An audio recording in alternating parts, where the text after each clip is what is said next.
So hello everyone, आज हम बात करने जा रहे हैं कि कौन कौन से ऐसे न्यूट्रिएंट्स हैं जो कि रिक्वायर्ड हैं हमारे आरबीसी के प्रोडक्शन के लिए।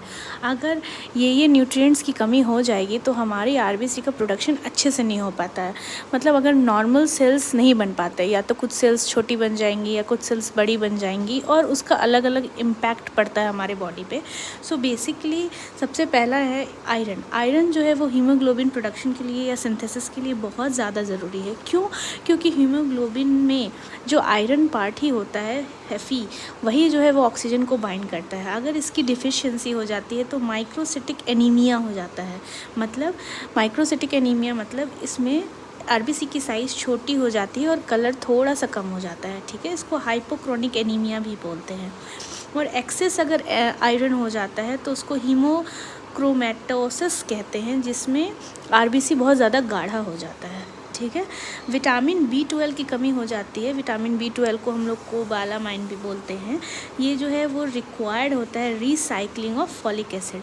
सो आप आगे देखेंगे कि फॉलिक एसिड का कितना बड़ा इम्पैक्ट है हमारे बॉडी पे। सो अगर इसकी डिफिशियंसी हो जाती है तो हम लोगों को मेगालोब्लास्टिक एनीमिया हो जाता है। इसको हम लोग प्रिनीशियस एनीमिया भी बोलते हैं।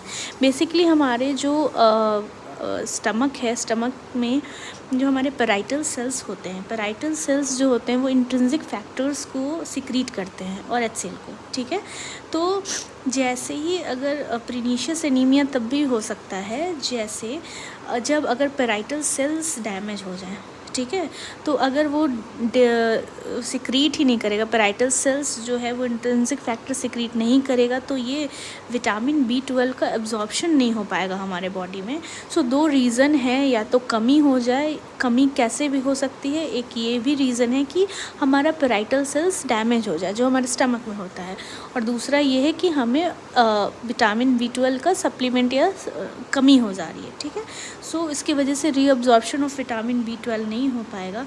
जब एब्जॉर्प्शन नहीं हो पाएगा विटामिन B12 का, तो हमारे जो रिसाइकलिंग है फॉलिक एसिड की वो नहीं हो पाएगी और हमें प्रिनीशियस एनीमिया हो जाएगा। सो डाइजेशन में भी एक क्वेश्चन है, उससे भी ये टॉपिक रिलेट कर लीजिएगा। ठीक है, तीसरा है हमारे पास फॉलिक एसिड, जो कि हम लोग नेक्स्ट वीडियो में बात करेंगे। So do like, share and subscribe my channel.